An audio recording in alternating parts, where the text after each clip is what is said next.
Hello, hello, and welcome back for some Mimic Beaconless shenanigans as I try and pull my troopers' collective bacon out of the fire the old-fashioned way in Perfidious Pete Plays XCOM 2. And thanks to old Jake Busey here stepping on a twig while trying to sneak up on Jaime Lannister, all of the bacon-saving Mimic Beacons that the team brought on the mission have already been deployed. And yes, I am referring to all Archons henceforth as Jaime Lannister because they bear an overwhelming resemblance to Nikolai Coster-Waldau in Gods of Egypt. So, yeah, Jaime Lannister, just roll with it. Anyway, no more Mimic Beacons, and while not having my Wooby available to comfort me when I'm feeling threatened is a little stressful, I'm fairly certain that future meetings of fire and bacon are going to be minimal. The team has already encountered a pair of very powerful pods and gutted them like the hogs they are with a combination of explosives and gunfire, which I suppose makes them the bacon. But I digress. We had this robot pod that had an advanced mech, a regular mech, and then, I don't remember, something else in it, and then a pod of Archons and 2 Mutons, all jump out at us in a single turn, so I mean, it was quite the Mongolian clusterfuck. Would have done Genghis Khan proud, but we got through it. There is still at least one pod to go on the map, along with what I'm going to guess is at least one more advanced turret, and some reinforcements are going to be inbound. And, of course, we have the old building over here, the facility itself, which does need the Michael Bay treatment. So I think without any further Jack John from yours truly, we fill up some gallon jugs with gasoline, set the squibs, and get ready for an explosion-tastic billion-dollar thrill ride. Because that's what Michael Bay is all about. You know, say what you want about the guy's chops, but he knows the formula for success. The man is a cash machine. You just walk up to him, punch him, and he spits out $1 billion. I mean, it's covered in filth and disgusting shit because it's complete and total horseshit every time he produces a movie that makes money. They're terrible. But, you know, the guy is a walking cha-ching machine. That's all he is. You walk up, push the button, out comes $1 billion in fucking box office.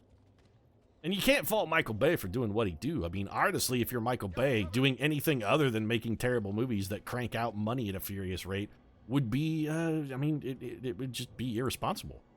If you have the talent and the ability to make $1 billion and by selling people complete and total nonsense, you sell them the nonsense. Well, that was definitely a not good pod activation, and suddenly my bacon is feeling very much threatened and fiery. So what have we got left? We got Casper the Friendly Ghost Van Deen, who has a terrible shot at this shield bearer. That is not good. Got Seth Padre Gilliam, who also has a terrible shot at the shield bearer, or alternatively, we could have... He could fire a cover-destroying rocket and shred that guy's armor, but do we really need a rocket for this pod? I mean, they are not supremely powerful here. The codec is a problem, admittedly. Those guys are real irritating. Dizzy kicking her way out of a fucking muton pile there. The shield bearer is not really a huge threat, but I don't like Jake Busey's cover at all. Potential exists that Jake Busey winds up flanked as well, which, again, I am not a fan of. Okay, so Casper Van Deen is in full cover. Could give... We just don't have enough quality shots here. Alright, Dizzy, we're going to bring you over here to this full cover. I think we turtle up and go for defense here. So, Casper, you're going to be busy. Seth Gilliam, you are in terrible cover, which is a significant problem for us.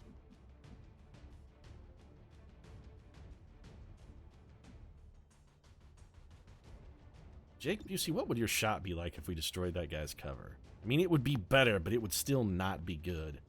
And then you're in half cover. Now, the codex is just going to ruin you. We really need to get Jake Busey to full cover. So even though it's a very minimal move, I think we step Jake Busey to here. Seth Gilliam, we need you in full cover, buddy. No, you know what, Seth Gilliam? You're on Overwatch. Casper the Friendly Ghost, I need more Overwatch, and the only way I'm going to get it is if we give a little threat assessment Overwatch here to Amy Smart, which is exactly what we're going to do. So Amy's going to pick up the threat assessment Overwatch. Johnny Rico's like, look out over there! And Amy Smart's like, Johnny, I don't know what you're talking about. So that's real shitty. Teleport, of course, does not... Seth Gilliam's getting shot then. Well, we have the threat assessment Overwatch, so it is triggering. You missed that shot, Amy Smart. That guy was like 1.5 feet away. So everyone is out of bullets now. Fantastic. The entire team is bulletless. And also has to get out of this zone of death. So that's brilliant. Good work, everyone. Very proud of all of you. Okay, Jake Busey. You get an auto-loader, so your reload is free. That's a very positive thing. Is your run and gun on cooldown? It is not. All right, so we're going to take Jake Busey's free reload. Oh, I shouldn't have reloaded in. Okay. All right, well, that was a complete and total fuck up, but we learned something. Reloading inside the cloud actually does not have negative effects. I was very concerned that having reloaded inside the cloud was actually going to cost me, that it would just disable my weapon again, but apparently it just empties it. So Jake Busey's going to run and gun. We're going to bring him over here. He's going to shoot this Kodak in the back. Yeah, sorry. Prepare yourself for a little bit of coward Robert Fording here. So long, Jesse James. Yeah, enjoy that. Nice little 10 damage for you. That leaves you with 2 health. Go ahead and clone. Go ahead. No, I dare you. Yeah, go ahead. No, it's fine. Go ahead and clone. Anybody can kill you. We can drop you with anything. You've dropped yourself down to 1 health, by the way, which is probably not really very smart for you. Amy Smart. Well, she's got to move, for one thing. She can also reload here. Oh, I forgot the guy was on Overwatch. I'm the world's dumbest man. Yeah, okay, I deserve that. That was very silly of me. All right, you also have a reloader, right, Amy Smart? You do? I'm ready. You do not. Okay, that's bad. Seth Gilliam, I know, has a reloader. We need somebody who can come do 2 damage to this friggin' clone over here. You know what, Dizzy, could you do 2 damage to one of these guys? 74% chance to kill that. How are you with the lightning hands? 54. You know what? If I don't have to use a shot here, I will go ahead and burn the cooldown. Alright, that's a very unfortunate miss. Adjusting aim. Yeah, well, it's going to need to be adjusted. Now you got to actually use a real bullet, which we could have used to snipe that shield bearer, but no doing because you had to fuck it up. Also, why do you have a mimic beacon on your belt, Dizzy? You do not have a mimic beacon. You used yours. What'd you expect? Don't tease me like that, game. Don't tease me like that. That's not cool, bro. That's not cool. So, Seth Gilliam, you've got to get out of the zone of terror here. I think over this way is going to be sufficient. That should get you clear. And you should be able to reload as a free action, although I did use it once. I think you get 2, right? Because that's an advanced... No. Ready to engage. All right, then. We're, this is not looking good. We could go full melee swing, but that honestly strikes me as sort of a terrible idea. Who do we have left? We have Casper Van Dien. He's it, huh? Like last man in the jar. All right, well, let's see what this ability does then. We might as well test it out. Let's go capacitor discharge with our gremlin and see whether this has a positive or negative effect. It says it's supposed to be able to stun stuff. It also did an absolute truckload of damage to that guy and disoriented him. So yeah, if we were smart, Amy Smart would not be hurt, but I am not a smart man and Amy Smart is hurt. Also, I forgot to kill that Kodak. I'm sorry, Tyler. I forgot you were there. You may go now. So we're gonna have to take a melee poke at this guy, which we can do. Yes. All right. Well, it's gonna have to be a melee hit that brings down the Kodak. I'm pretty comfortable with that. There we go. He did dodge, but we still got 2 damage and a Kodak's brain. And that just leaves the shield bearer who is disoriented. Man, I really wish I had disoriented that shield bearer before I took Amy Smart and ran her through Overwatch, because I'm real dumb. Nobody was in that thing, which I have learned does explode if you leave people inside of it. I was playing a little bit off camera and was stupid enough to reload inside of it and forego a move and found out that you pretty much get killed if you stay in there when it goes off. I was going to be real salty if Amy Smart got hit through full cover by a guy who's fucking flashbang. Didn't happen, though, so my salt is not necessary. I don't really want to waste a whole lot of ammo killing this guy, or even any ammo. So you know what I think we're going to do? Let's just have Jake Busey come over here and chop him. This is entirely an ammo-saving maneuver right here. There's the chop. It does minimal damage, but the chopping, I mean, it's fun. Who doesn't like a little sushi, a little Ginsu action? Also, by the way, we're starting to sell arc blades as the new Ginsu knife. I mean, that's just a thing. Once this whole alien invasion shit is over, we're going to be doing some paid programming, advertisement-style bullshit where it's going to be, it slices, it dices, it also makes julienne fries. Yeah, we'll be doing that, so just be prepared. You're going to see me, Perfidious Pete, on late-night TV being like, the new Ranco arc blade. It slices, it dices, makes julienne fries. cuts through a tin can like it's not even there. It also cuts through 16 inches of titanium armor plating like it's not even there, folks. It's the new Miracle Blade, available now, yours for only $19.95. 4 easy payments. You know, they always say 4 easy payments of $19.95 because what they don't want to tell you is, hey, this fucking thing's $100. It's 4 payments of $19.95. That's just a little under $80. And you're not going to pay $80 for this fucking knife, because for $80, you can actually go to a cutlery store and get a very good, high-quality, kitchen-level, serviceable blade. You're not going to pay that for this Ginsu piece of shit. You just won't for this Ginsu knife. It's not, you'd be like, no, it's not worth that much.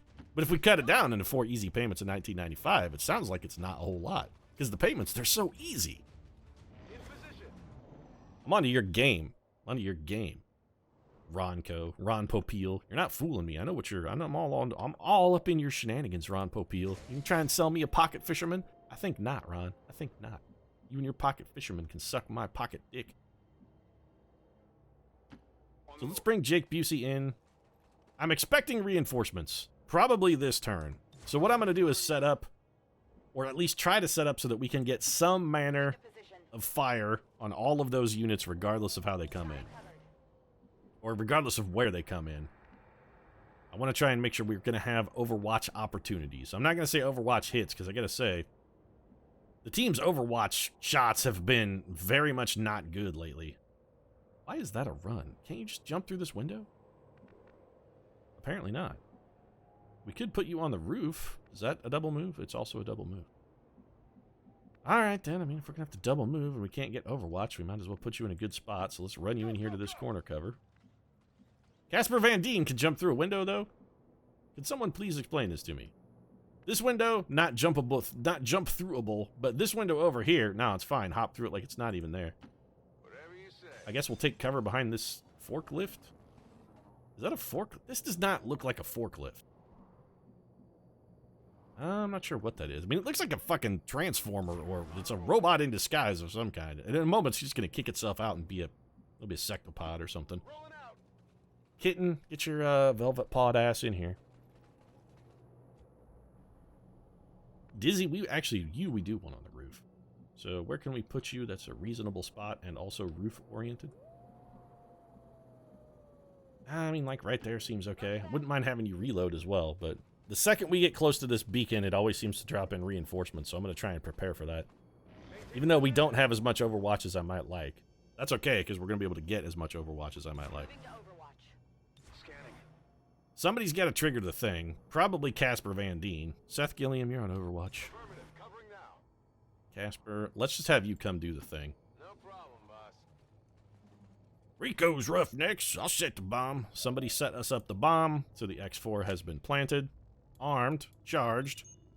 Now we just got to get the hell out of here, right? Menace 1-5, Bradford? status confirmed. X4 charges are armed. Move to the extraction point for immediate evac. Okay, well, we're just going to throw that over here right outside the door. So let's just do this. Can I get an evac here? Evac inbound, that's fine. Kitten, Overwatch. Come get some. And it's going to be Casper. I think we'll have you move.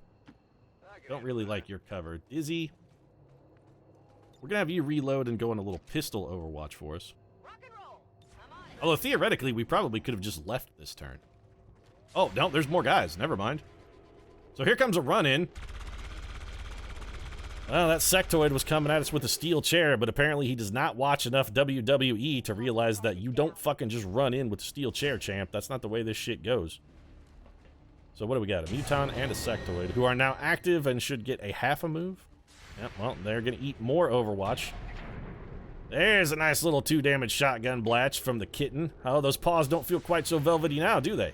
Hard target. Minimal Here comes Seth Padre Gilliam, and that's one dead Muton. Man, these guys have just walked themselves into a fucking blender. down. Thousands to go. Come on in, sectoid. Well, that's a fucking not a very good... I mean, that's not a very positive sort of sentiment. 1 down, thousands to go. Menace 1-5, be advised. Now, here's the thing. We could leave. Reinforcements inbound. If we wanted to, right now, we could just leave. But I really feel like we've got a pretty good chance here to do some very solid work.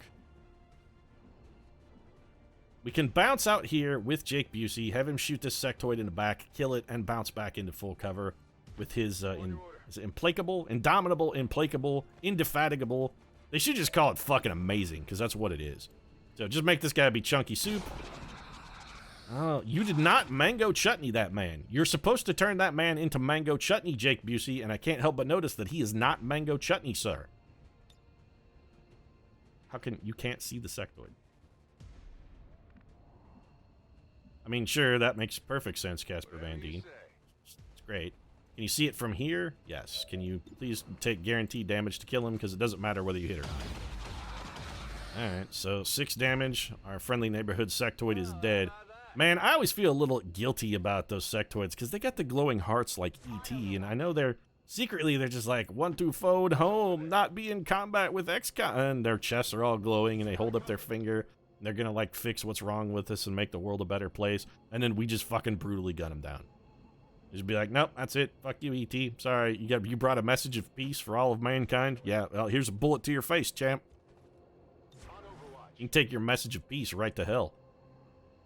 So does this work? Does Killzone work on Overwatch? That moves or attacks within a cone of fire? I'm going to guess the answer is yes. So let's just go ahead and drop a nice Killzone here on the alien's drop spot. These guys are also walking themselves straight into a fucking blender here. This is not going to end well for you, gentlemen. This is going to be bad. Yes, sir. I wonder if we could skull mine one. If there's one guy left alive, we will try and skull mine him just for funsies. There may not be anybody left alive, but if there is, and they're close enough for Casper Van Dien to take a shot at him with a skull mine, we will try it. So Dizzy taking her sweet-ass time. No, that's good. Great slow motion. Michael Bay would approve of this, and this mission was approved by Michael Bay, so, you know, take your time, Dizzy. Go into the full stop motion kind of Wachowski brothers sort of, bullet time shit here. That man is, I think, dead. Well, if he's not dead, he's definitely poisoned. Everybody else is gonna sping a whole bunch of worthless fucking fire all over everywhere. There's no way that guy's still alive if he got hit by a shotgun. Nope, he has a ridiculous amount of health. So the elite trooper is poisoned. That guy is also poisoned. So they're dead. We can ignore them. Well, this guy may not die. That guy's still a problem because he's uninjured. Do we have anything we could use to destroy his cover? The answer is no. But we could just run and gun ourselves over there and turn him into mango chutney. Alternatively, we could have Jake Busey toss a grenade at him, which who could we skull mine? Not that guy. We could skull mine the officer. We could skull mine the elite. We could skull mine any of these guys. And skull mine is an auto. You know what? Go for the auto kill. None of you are on Overwatch, right? Nope. All right, Casper, go jam your prong into somebody and make it count. Oh, he's gonna give him a prong and. Last time he did this, he stabbed him in the... He did it again. Jesus, Casper Van Dien, would you show the genitals a little... He just stabs him in the nuts every time. I think this is why he keeps failing. Casper Van Dien has yet to successfully hack any of this, and I think it's because he keeps stabbing these dudes in the balls. It's called skull mining, Casper. Skull mining. Not testicle mining. I don't know what it is specifically you're mining for here, but you're not close to the actual target zone. Be like, that's fine, I mined his nutsack. It's good. Oh, we're in. Well, you know what? I don't even want to assess the repercussions of that particular statement, sir. All right, Jake Busey's going to run and gun. And it's mango chutney time, Jake. If you could, actually, we don't even need to mango chutney that guy because he's just going to drop dead from poison. Let's mango chutney this guy. He's actually more dangerous. We're going to try not to mango chutney anyone if we don't. I mean, well, yeah, never mind. We don't want to let any of them die from poison if we can avoid it. And there you go. Mango chutney. Delicious, delicious mango chutney. It's splattered everywhere, so I mean, it's going to be a little bit difficult to pick up. Honestly, Jake, I'm not sure we really need you to move. We could move you to the extraction zone and just extract you. That's actually not a terrible idea. Dizzy, you can make it to... You know what? Let's have Disney take a lightning hand shot here. And if she can just kill this elite, 92%, yeah, we'll just extract this turn then. Oh no, because Casper Van Dien can't make it and also fucking Dizzy missed. Brilliant fucking work, Diz. Nice job. Casper Van Dien's turn is done though because he's skull mined. Alright, Dizzy, I don't suppose you could kill him the regular way then, huh? Well, it took you a trillion shots, but you did get the job done, so there's that. Only the best. Yeah, only the best is. No, the best, only the best is the first shot not missing. On the plus side, you do get a free reload, which I appreciate. Oh yeah. Jake Busey, I think you're done. Seth, let's just have you overwatch. Jake Busey, you can move. I mean, we could just move you. Yeah, here, just come stand in this corner cover. Kitten, you didn't do anything, so I guess we'll just have you reload and go on Overwatch. I say you didn't do anything, but you actually did shoot a man with that shotgun last turn, so I mean, you did do something. Advent reinforcements inbound. Do we really want to kill another? No, these guys are far enough away that it's going to be inconvenient to kill. So you know what? I think we just leave. It's fine, Bradford. We're just going to go. I've had enough. This is fine. We can set off the explosives here. Everybody should be able to make it to the extraction zone, so let's just fucking bail here. I'm out of here. I do like the fact that we can call this evac zone in wherever we want it. That it doesn't have to be in a particular spot. When we're ready, we can just come and get it. No. Or rather, I suppose it'd be Firebert who's coming to get it. So we'd be like, hey, Firebert, when you're ready, come and get it. Nah.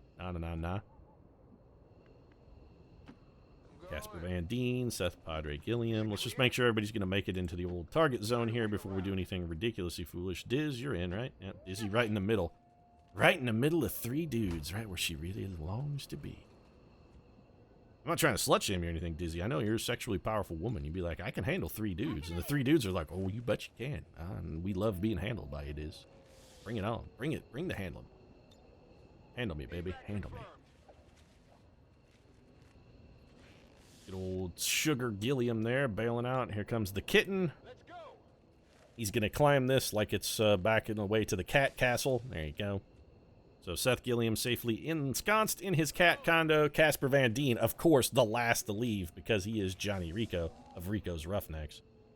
Well, technically the Gremlin was the last to leave, but... Menace 1-5, status Yep, there it goes. So facility explosion. Very Michael Bay, Ian. We just did our famous director proud. Yeah, from the man who brought you the island. He also brings you this fall Operation Wolf Slayer. 2 soldiers wounded. Oh, yeah. Okay, so Jake Busey got shot, and Amy Smart also more than a little shot. But Amy Smart's shooting happened because I'm an idiot. The Jake Busey thing was just bad luck. He got shot through... I think, you know what? Actually, it wasn't that bad luck, because he was in half cover. But we had a lot of guys on the table. Most under fire. Mimic beacon decoy. Of course it was. We abused the shit out of the Mimic beacon on that mission, and I'm not at all salty about it, given the caliber of opposition that sprang from the fucking bushes. Leaping out at us like a starving tiger in Siam.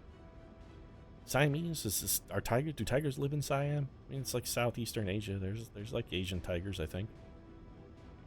Seems like an appropriate spot. I mean, the King of Siam probably had a tiger on his crest, so I'm sticking with it. Fuck it. I'm going all Anna and I. King of Siam, it's all about the tigers. Well, this one technically all about the wolves, Operation Wolf Slayer. And again, we're trying to renaturalize the wolf. Don't be just randomly killing wolves, people. I'll send that dingo to your house. I got a dingo hitman who will come and he will eat your baby. The alien facility is fully sabotaged. Could we actually get back to base? This is a really long flight. You know, for like a 6.5 hour flight, I gotta say these chairs don't look very fucking comfortable. As far as we're flying throughout the world, you would think they could make the, sort of the accommodations a little more comfortable. I mean, sure, you got plenty of leg room, but look at that back support. It's very, like, upright, right angle. It seems like it'd be a really uncomfortable ride. The leg room is great, but, I mean, there's only 6 people, and we have basically unlimited funds. Couldn't we get some, like, that Arab Air Emirates thing that has the really fancy... I don't remember what the name of the thing is, but it's like you have $26,000 for a plane ticket, and they bring you champagne with diamonds in the glass. It's got to be a thing, right? Get your own little private cabin with a bath in it. So, Seth Padre Gilliam picking up a promotion. We could take Hail of Bullets, which does what? Unleashes a hail of bullets that's guaranteed to hit your target, but uses a lot of ammunition. I like guaranteed to hit my target. What does salvo do? Launching or throwing grenades or using heavy weapons with your first action will not end your turn. Well, as much as I like guaranteed damage, the ability to shoot and or fire 2 grenades is just absolutely fucking amazing. So we're going to take salvo. Although Seth Gilliam is going to get retrained because I have used demolition, I think, 5 times now. 3 times it's missed, once it failed to do anything, and the other time it managed to destroy a fucking trash can. So out of 5 shots, demolition ability has killed exactly 1 garbage can, which I think demotes it to a straight up garbage ability, so I'm getting rid of it. Chain shot or volatile mix? Volatile mix is real good. But I haven't tried chain shot. And it's basically sort of like the old rapid fire. You get 2 shots with a 15 aim penalty. That's problematic. This one actually is not as good, though, because it's just not always 2 shots. The first one does have to hit. But against an exposed unit, and if we took salvo, we could have Amy Smart launch a grenade, destroy something's cover, and then chain shot it. And that seems really powerful. Yeah, you know what? Yeah, let's do it. We'll try a chain shot. We already have and love desperately volatile mix, so I think this is probably a good compromise. And now we've got Jake. I'm with you. Rapid fire is real good. There is no cooldown on this. Oh, that's real good. That's real good. Rapid fire. What's Reaper? A devastating chain melee attack where the first melee attack cannot miss. The first one cannot miss. That's actually really good. Each melee kill in Reaper mode grants an extra action, but further melee attacks have reduced damage. That also seems real good. Just the fact that the first melee attack can't miss, I really very much like. But is it as good as rapid? It's good, but rapid fire is just straight up fucking amazing. This is shoot twice with a shotgun. Yes, minus 15 aim penalty, but do you really have to worry about minus 15 aim when the gun is in someone's mouth? I'm taking rapid fire. It just seems too good. Unfortunately, Jake, I'm with Busey, is gravely wounded, so he's going to be out of action. It's going to be a little while before we get a chance to see that ability in action. But still, all things considered, I think that was a pretty successful mission. A Codex brain is the only thing we recovered? Do we not get the corpses of the aliens once the facility is destroyed then, I guess? Alright, well, I'm a little salty about that. I'd have thought we'd have got to pick up the dead aliens, but I guess not. Alright, well, we got another Codex brain. Not even sure what those are useful for. We also picked up 20 intel, which I think we got for skull mining that dude. Also reduced avatar progress by 2. Progress avatar project is delayed. Both of those things are fantastic. Operation Wolf Slayer getting me the praise of Optimus Prime, which really sort of fills me with fucking shame. Hey, Optimus, could you just, again, never talk to me? I mean, I don't, your praise does not, you're like, you're doing such a good job, Commander. And I'm like, you just make me feel oily and lugubrious. You know, every time you speak to me, Optimus Prime, and especially when you praise me, it makes me really, really, really want to shower. So, you know what? I'm going to go take that shower and wrap this one up. If you enjoyed the episode, feel free to drop a like down in the comment section. Of course, your support does really mean a lot to us. And if you'd like to see more XCOM 2 action, you might consider subscribing as well, because Optimus Prime makes me feel like I need a shower with lots of Bonami scrubbing and scaldingly hot water on a pretty regular basis. Right now, however, thanks very much for watching. I'll see you again soon.